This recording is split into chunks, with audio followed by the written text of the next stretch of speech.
only pasuk Dalit. Elef lamate, 1,000 per shevet. Chol Mattos Yisrael Tishlu Hatzovo. For every of the Shvotim had to have representation for this battle. What's Chol Mattos Yisrael? The Rabbi Shevet Levi. To include Shevet Levi, no, Levi wasn't conscripted, right? Because Yotzi Tzovo is always what from the age of 20 and above. But this particular battle, even Shevet Levi was included. That's Elef Lamate.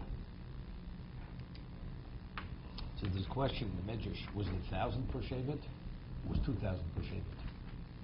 1,000 were on the battlefield, and 1,000 were mispalel for the ones on the battlefield. Oh. So you had 1,000 behind the lines, and 1,000 on actually fighting the war. So is that 24,000? So it's 24,000. Maybe. But that's what it said. Elef Lamate means, per mate was Elef Lamate. Like reiterating, per mate there was Elef and Elef.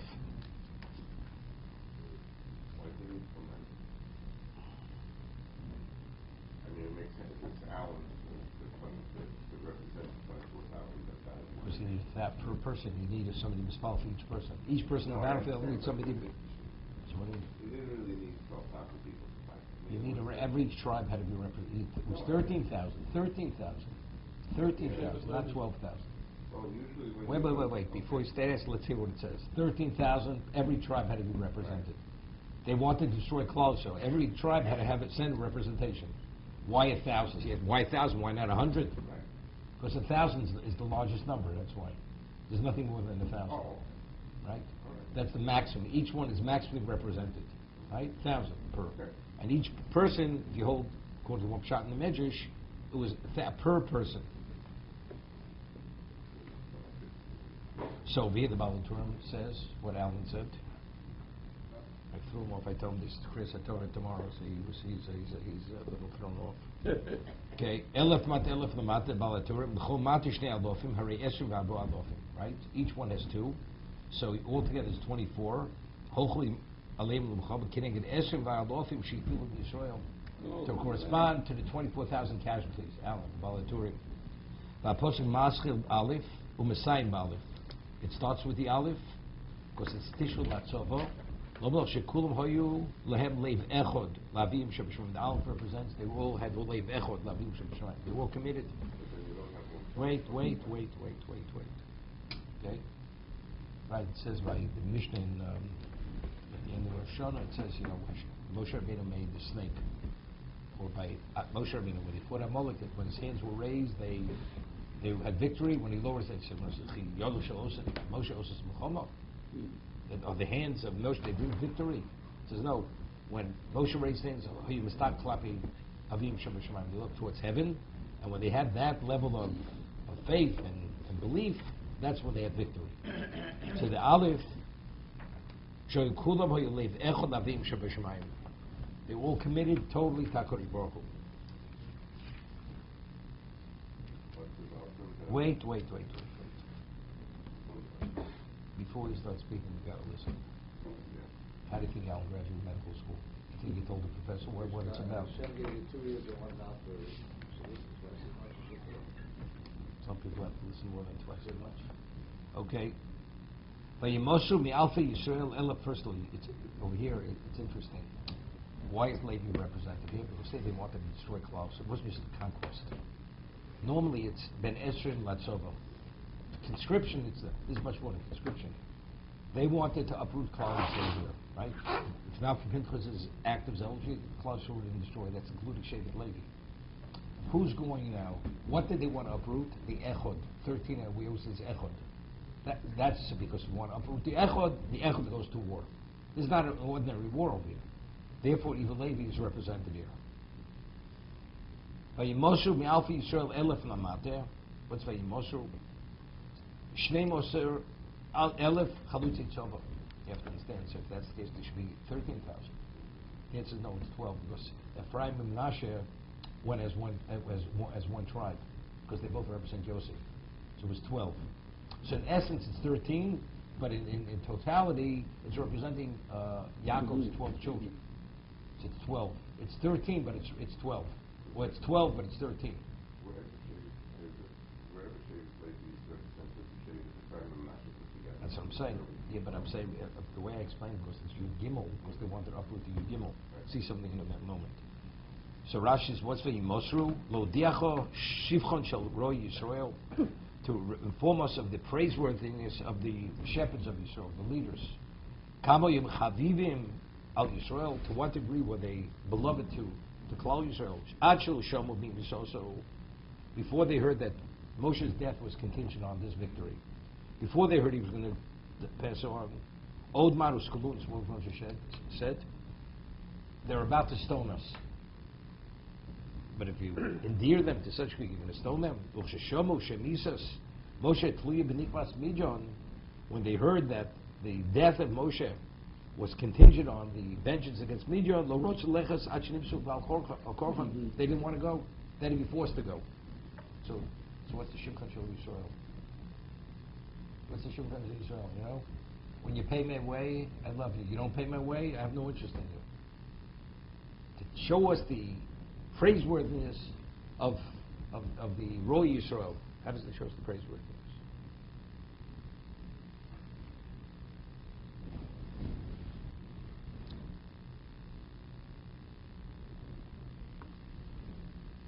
Yeah, see, it is Kameim Chavivin of Yisrael. You beloved. This is Avat Lo Yivadavar. Right?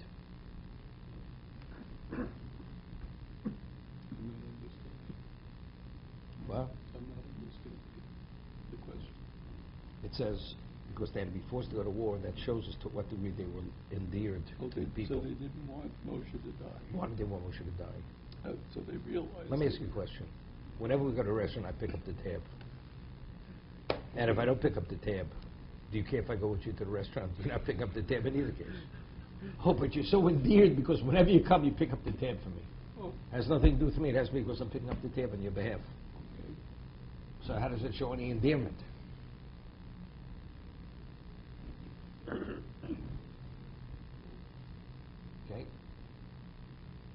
You're like a benefactor. You have to show it for us a vote. You're my benefactor. You're paying my bills. That's interesting. Our Shiv Zechon Baruch used to ask a question. Not every question needs an immediate answer. You think about it. A benefactor. It's a vote. You're paying. Because your bill. Kamachavivin, by them not wanting to work, shows us to what degree they're endeared to the people. What do you mean endeared? It's not an endearment.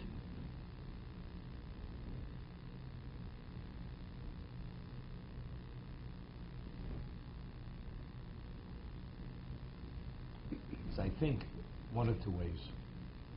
The famous Rambam, halacha is that a person gives a get, it has to be consensual, the husband. What about if the Bezdin says he must give the get, he doesn't want to give a get?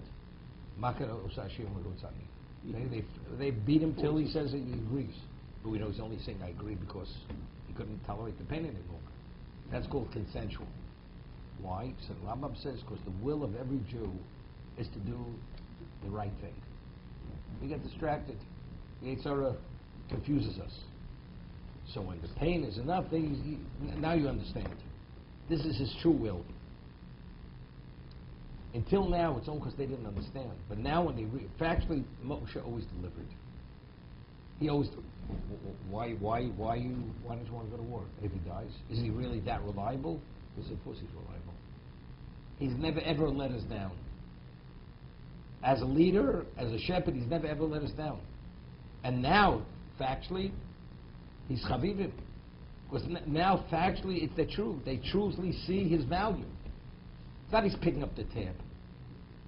It's like a parent always comes through for the child. The child always has issues with the father. The bottom line, when it comes to who's going to come to the plate for him, it's always the father. So the child recognizes, the child sees the father parent as special. Even though there are issues before that, those are distractions. You don't want to do what I want to do.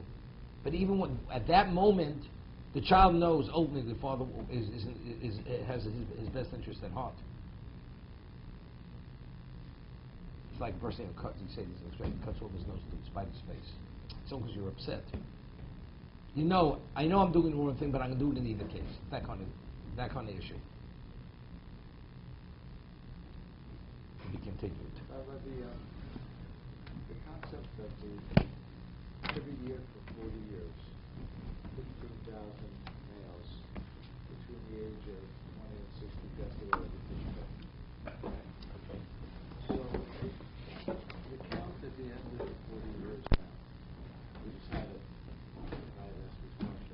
same number.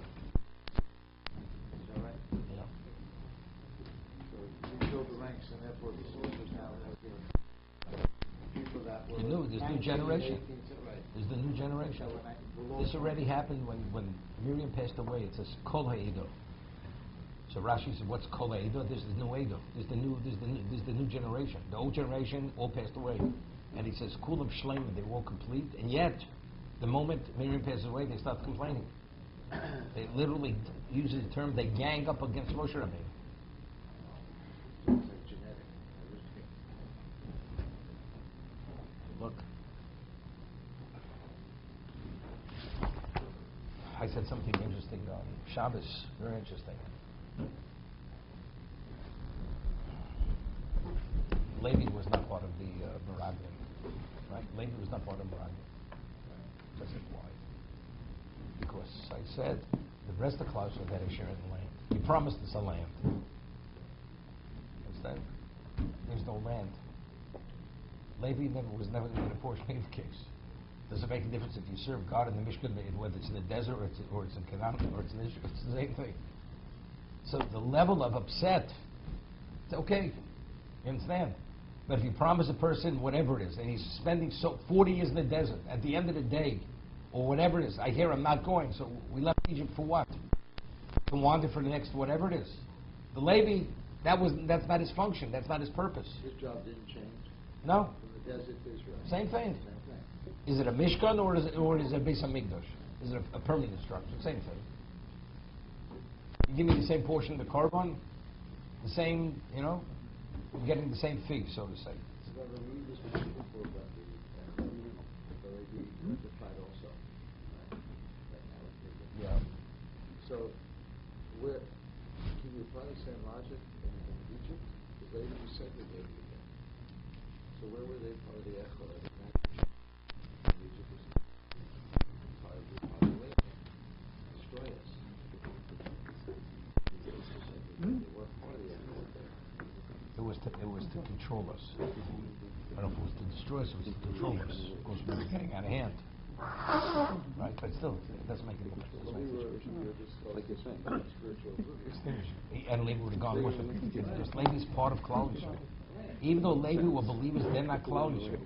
But in Egypt, they seemed like they were segregated, right? No, they weren't. They're the ones who taught them.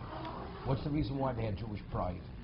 Because it says the Levim would go out with these scrolls and they would tell them stories about the Ovos. They were the patriarchs. Levi would go out and it says they had parchments with the stories and all the incidences of the patriarchs and would teach them. Whether they believed or not in terms of who controls the world, that's something else. That they took on the deity of Egypt. But in terms of who they were, they saw themselves as royal, even though they were slaves. So was the answer? What? You're pointing out that... No, I'm saying that's the reason why Levi wasn't part of the Meraglim. I'm explaining why. Completely materialistically, they didn't care. I mean, that's No, it's not. Again, it was easy for them to have faith. We're going to go. We go, and it really doesn't make that the disappointment. First of all, they have greater faith. That's it. But I'm just saying, but factually, the test is not the same test. The test is a greater test for Klal Yisrael than for the Levim. So would they have? I mean, if they were promised... The whole idea, you didn't take us to land that has milk and honey. You promised a good land. Maybe it's irrelevant. Land, not land. They don't have a portion of land in either case. See, David would have been there, wouldn't have complained. Right? David, here what the point I'm pointing out. Levi was not part of the Meraglim. They never were counting on a portion of the land in either case. So if they go or don't go, they have the same function. Right? They're officiants in the Mishkan. Whether it's the Mishkan, Beis HaMikdash, it's all the same. So would they have failed if they were promised land? Is that the I'm not logic? saying they would have failed, but I'm just saying the test wasn't the same test. It was a slight test. Because he said you were taking us, or they said you're taking us to a land that will devour its inhabitants. Okay.